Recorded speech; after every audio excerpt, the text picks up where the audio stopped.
A paz do Senhor a todos. Estamos retornando para darmos continuidade à leitura da Bíblia em ordem cronológica. E hoje, no 207º dia, lendo esta linda história que Deus escreveu para nós, trago para a leitura os capítulos 46, 47, 48 e 49 do livro do profeta Isaías. E encerramos a leitura no livro de Salmos, capítulo 135. A inspiração do dia. Lições de fé para Judá com o julgamento divino de Babilônia. No capítulo 46 destaco Bel-Nebo. Bel, também chamado como Marduk, era a divindade maior da Babilônia. Nebo era o deus do saber, da literatura e da astronomia.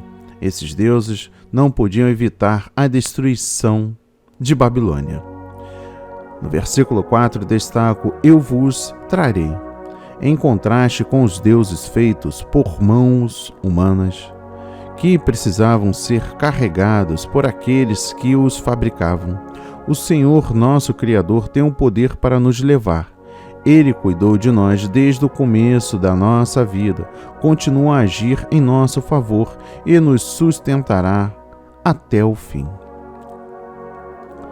No capítulo 47, destaco os versículos 1 a 15.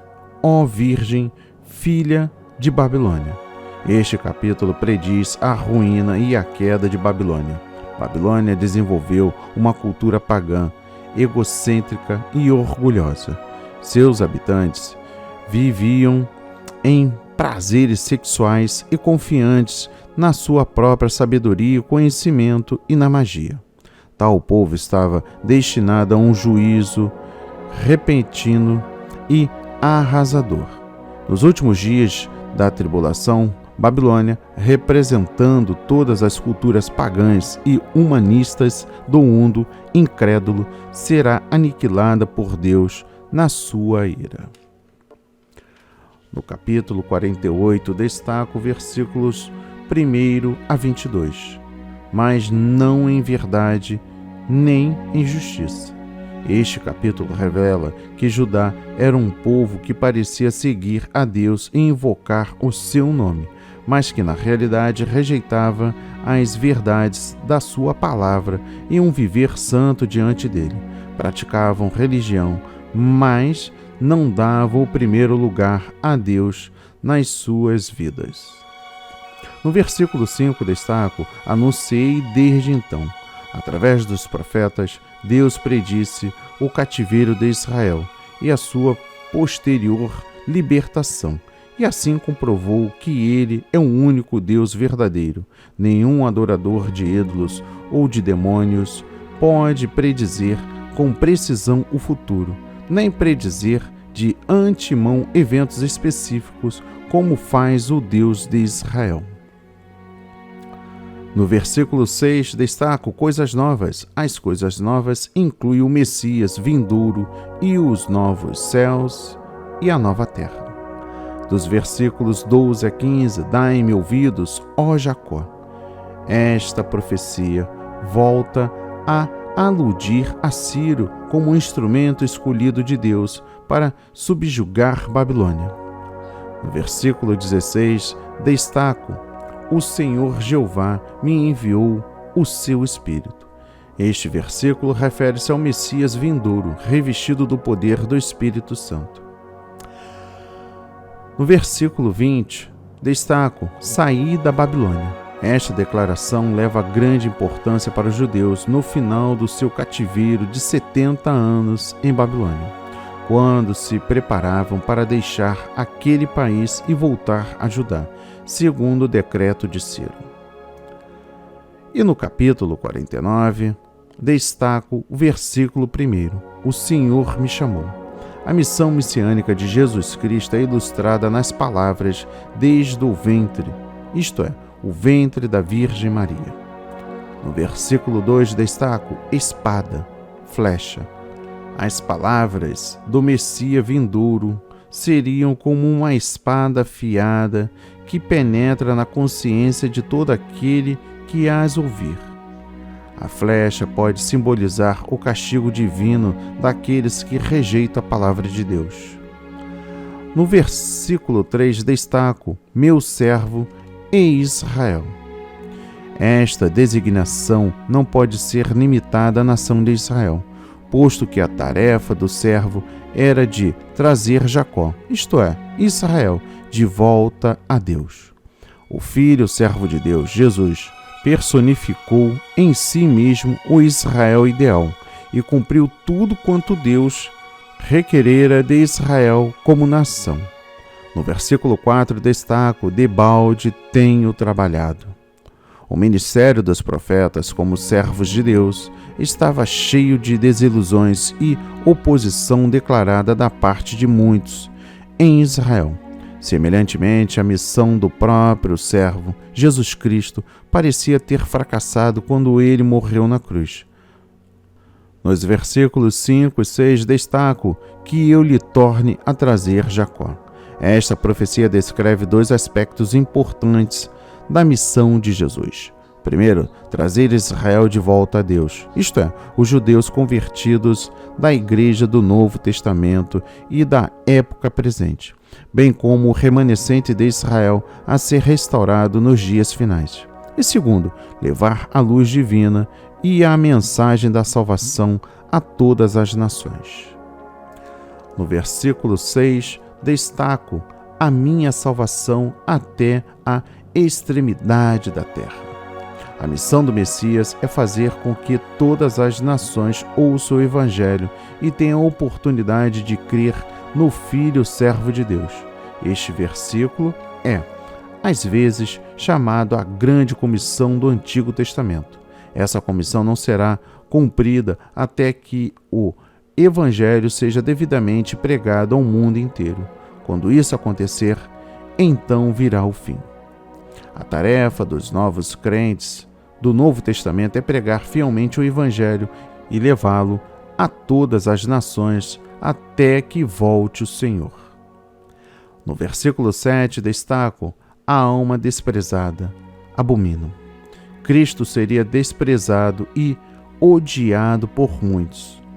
Porém, os seus inimigos se curvariam diante dele. Nos versículos 8 a 13, assim diz o Senhor.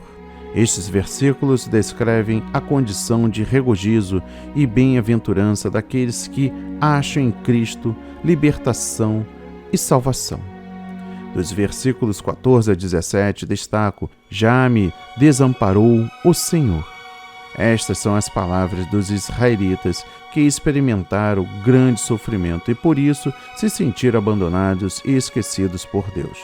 A resposta de Deus é a garantia divina a todo crente que passar por períodos de provação. Primeiro, o amor de Deus por nós é maior do que a afeição natural que uma mãe amorosa dedica a seus filhos. E, portanto, inconcebível que Ele se esqueça de nós, principalmente em horas de desânimo e pesar. Segundo, sua compaixão por nós nunca cessará. Sejam quais forem as circunstâncias da nossa vida, ela zela por nós com grande amor e ternura, e estejamos convictos de que Ele nunca nos deixará. A evidência do grande amor de Deus é que Ele nos gravou nas palmas de suas mãos, de tal maneira que nunca nos esquecerá. As marcas dos cravos nas mãos estão sempre diante dos seus olhos, como lembrança do grande amor que Ele tem por nós e do seu cuidado. E por fim, os versículos 22 a 26. As nações trarão os teus filhos. Estes versículos predizem uma época em que Israel seria restaurado a Deus e os gentios convertidos. Os gentios iriam conduzir uma geração futura de judeus de volta ao Senhor. E encerramos o dia de hoje com a leitura do livro de Salmos, capítulo 139. Dos versículos 1 a 24, destaca: o Senhor, tu me sondaste. Este salmo descreve vários aspectos dos atributos de Deus, principalmente sua onipresença e onisciência aqui relacionados. ao seu cuidado pelo seu povo. O Deus do céu e da terra criou-nos e nos conhece perfeitamente. Ele sempre está conosco e seus pensamentos estão sempre voltados para nós em todas as situações.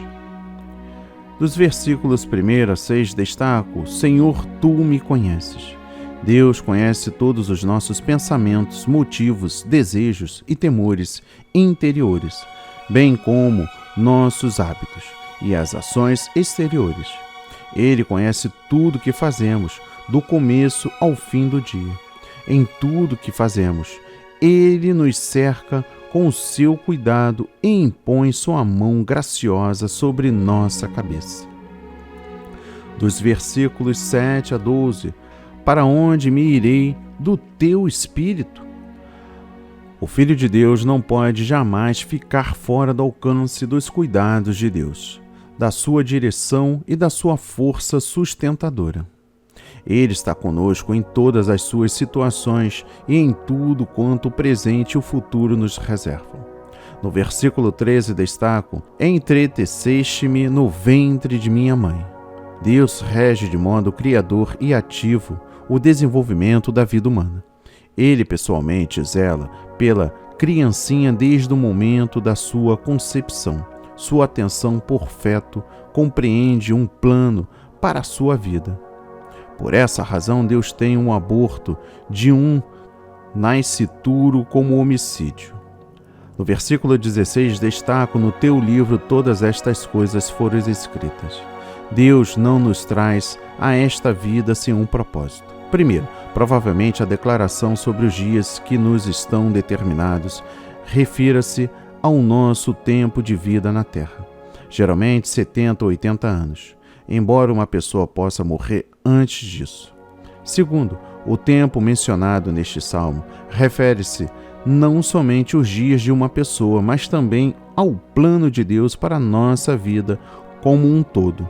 No seu plano, Deus não está querendo que alguns se percam, senão que todos venham a arrepender-se. Portanto, a intenção de Deus é que aceitemos Jesus como nosso Senhor e Salvador e façamos a sua vontade numa vida dedicada a seu serviço. No versículo 17 destaco: quão preciosos são para mim, ó Deus, os teus pensamentos. O crente é confortado ao constatar que Deus sempre está a par das suas necessidades e tribulações e que Ele provê o nosso sustento, perdão, salvação e santificação, conforme escreve o apóstolo Paulo.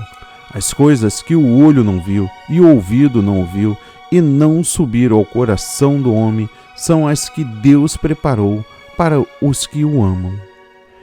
1 Coríntios capítulo 2, versículo 9.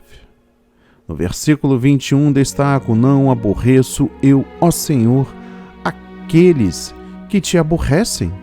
O salmista, ao meditar no grande amor de Deus por ele, corresponde com grande amor e lealdade ao seu Senhor. Ele aborrece aqueles que se opõem a Deus e que blasfemam do seu maravilhoso nome. Em profunda harmonia com Deus e a sua causa, o salmista identifica-se com ele a ponto de aborrecer o que Deus aborrece e amar o que Deus ama. Ele lamenta e sofre por causa das iniquidades e imoralidades ao seu redor. Nós também, que realmente conhecemos a salvação, amor e bondade do Senhor, não devemos ter dentro de nós nenhum amor pelo mundo e suas coisas. E por fim, os versículos 23 e 24. Sonda-me, ó Deus. Esta é uma oração justa para todo crente. Não somente devemos aborrecer o mal no mundo, mas também admitir que em nós possa haver algo que desagrade a Deus. Devemos estar prontos a pedir que Deus nos submeta a qualquer prova que venha contribuir para incrementar a sua obra santificadora em nós. Se abrigamos em nós algo pecaminoso, devemos abandoná-lo arrependidos. Que a leitura de hoje toque o seu coração, transforme a sua vida para a honra e a glória do Senhor. Leia a Bíblia diariamente, pois este é o verdadeiro canal em que você aprende, conhece a verdade e ouve a voz de Deus. Amém e graças a Deus.